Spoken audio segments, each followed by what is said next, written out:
tax cut, and they will give themselves that tax cut, and they will refuse to let anything stand in their way, even if it means their own prospects in midterms. Because when they gain power, they make sure to use it to get what they want. And they know that, look, worst case scenario, they lose some seats in the next election.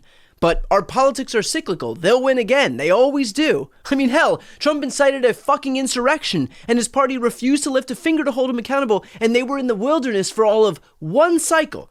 That's it. These assholes tried to hang their own vice president, assassinate Nancy Pelosi, and within 4 years, they again had full control of government. They get into power and they exercise that power to get exactly what they want, no matter what they have to break to get it. Which honestly should be a lesson for the Democrats, because while the Republicans will stop at nothing to accomplish their agenda, the Democrats seemingly will let everything stand in their way. Whether it's the filibuster or the parliamentarian or some arbitrary procedural hurdle, we don't have national voting rights legislation right now because Democrats felt that it was necessary to defend the filibuster, as if that's what they were elected to defend. A norm from a bygone era that isn't even binding. One that Republicans already nuked when it comes to their own priorities of tax cuts and judges. No filibuster for those things. But we decided to voluntarily keep it in place because, God forbid, we don't protect our norms and institutions, even if it means allowing our democracy to die in the process. Talk about missing the forest for the trees. And that's the sad reality of our party. Democrats all too often defend the procedures of government instead of exercising power in the rare instances they have it. And unlike Trump and Republicans, Democrats can actually exercise that power in a virtuous way. They can strengthen healthcare. They can increase the minimum wage. They can codify abortion rights. Look, it is so rare that we're in a position to actually wield power. Why are we not exercising it to its fullest extent when we get it? Like, we're so worried about potential backlash at some untold point in the future. But so what? Worst case, we lose an election. Who cares? A, we'll get it back. And B, ironically enough, the best way to actually make the case to the American people to vote for you is literally exercising that power and doing something. So I know that this, in a weird way, may seem perverse, but I hope that Democrats are paying attention to what Trump and Republicans are doing right now. Because if they can learn anything, it's that there is no excuse not to exercise power when we get it. And that rather than fear the consequences of doing something, what we should actually fear is the consequences of not doing it. Next up are previews of my interviews with Elizabeth Warren and Norm Eisen, but a quick note, on one video per week, this one, I have sponsors, so here's a quick word from some sponsors, and then previews of my interviews with Elizabeth Warren and Norm Eisen. No Lie is brought to you by Everyday Dose. Now look, I love my coffee routine. I need it to stay awake, especially when you're doing long days covering Donald Trump, but I don't like the way the coffee makes me feel. Everyday Dose is the solution to this because it has that classic coffee taste that you love without the nasty side effects, plus added benefits. And so I don't deal with that midday crash. I don't have the regular coffee jitters, and that's especially important to me. Everyday Dose is coffee plus benefits. It combines 100% Arabica coffee with powerful ingredients like lion's mane and chaga, collagen protein, and nootropics to fuel your brain, boost focus, and give you clean, sustained energy all day long. No crash, no jitters, just clean, sustained energy. Two products to highlight here, Coffee Plus and Coffee Plus Bold. Coffee Plus is a mid-roast, light and smooth, low acidity, which is easy on sensitive stomachs like mine, mellow energy. Coffee Plus Bold is a rich blend of medium roast 100% Arabica coffee, robust and full-bodied yet smooth, extra boost of energy.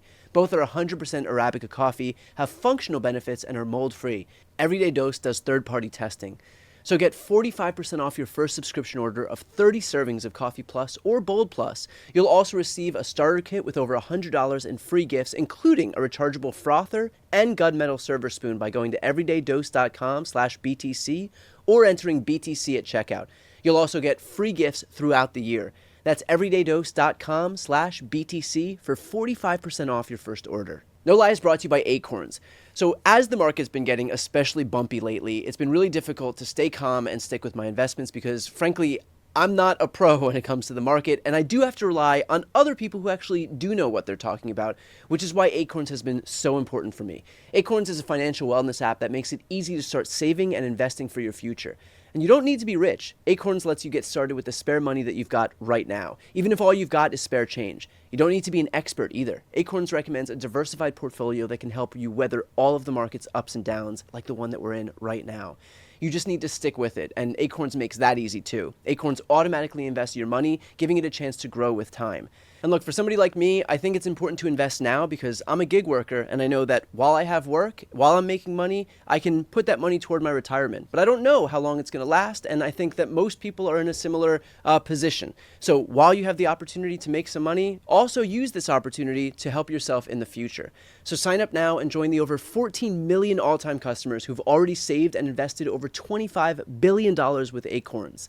Head to acorns.com/BTC or download the Acorns app to get started. Paid non-client endorsement. Compensation provides incentive to positively promote Acorns. Tier 2 compensation provided. Investing involves risk. Acorns Advisors LLC, an SEC registered investment advisor. View important disclosures at acorns.com/BTC. When it comes to these tax cuts, they're always structured this way. Like, we don't have tax cuts we don't have the elusive middle class tax cut or the working class tax cut that's so often promised. It always ends up being a tax cut that's going to help the wealthy. And so there is this sense of, okay, well, this is the best we've got. And so even with the 2017 tax cut, if there was some tangential benefit, if the lowest earners in this country, if the working poor in this country get a few $100s, and granted, it's crumbs compared to the hundreds of thousands of dollars that the highest earners get, still there's this sense that, okay, well, a few $100s is still better than nothing, and so we'll just swallow it. And so like there is this sense of, okay, we have to be happy with the crumbs that we're being given, because the alternative is no crumbs at all. And so I'm curious if you can speak to that idea. Sure. that we have become normalized to and accustomed to this idea that yes, it's crumbs. We know it's crumbs. We know it pales in comparison to what the highest earners in this country are getting, but that's how it goes, and so it's better than nothing. Right. So let me give two answers. First answer is this one isn't even crumbs. This is taking away. Correct. We are actually the Republicans are going to pick your pocket. You're actually going to end up poorer with this bill. So the crumbs analogy no longer holds here. But let's do the second part. And that is, this ain't over. People have power. And when we talk about the fight right now in the House, listen, part of it is the Republicans are even more extreme, saying more babies need to lose health care, more people need to go hungry. But there's a bunch of other Republicans saying, wait just a minute, we're all going to be up for re-election in 2026. And starting to do a little of the, maybe we should have cold feet about this. So this is the moment for people to pick up the phone, to get on email, to text their representatives in the House. And this is true whether your reps are Democrats or Republicans. Call them, text them, email them. And if you've already done that once, do it again. Do it again and do it again. Because it is in play right now. So nobody has to accept this is how it always is. The ball is in the air, right? And where this is going to come down is literally in the fight in Washington, D.C., on Capitol Hill, as you and I speak. This is the moment to get involved in that fight. How does this get resolved as far as the Republicans are concerned? Because already you have deep cuts, and you've got one faction who says, okay, we can't completely explode the deficit beyond repair, and so we have to have deeper cuts here to try and offset some of these tax cuts that, God forbid, we take out. Like they all agree that we need tax cuts for the ultra wealthy, and so it's a matter of passing the bill as it stands right now, or trying to salvage some part of the deficit, but that means deeper cuts on the other side to offset those tax cuts, which means deeper cuts to healthcare, deeper cuts to food stamps. And so you have these competing factions here in the Republican Party, where you have the quasi deficit hawks, who at least are pretending that they care about the deficit, but then you have but that's going to open up the other problem, which is, okay, now you've got to contend with the people who have to go back to their districts and say, it's not just, 20% of Medicaid recipients that are going to get screwed over. Now it's going to be 25%. Now it's going to be 30%. Now it's going to be 40%. Brian, you just keep wanting to bring reality into this conversation. Right. My mistake. It just shows the kind of guy you are. But that's part of the problem. Part of what's happening here is, can they bend Americans' perception of reality? Right? This is what the president did.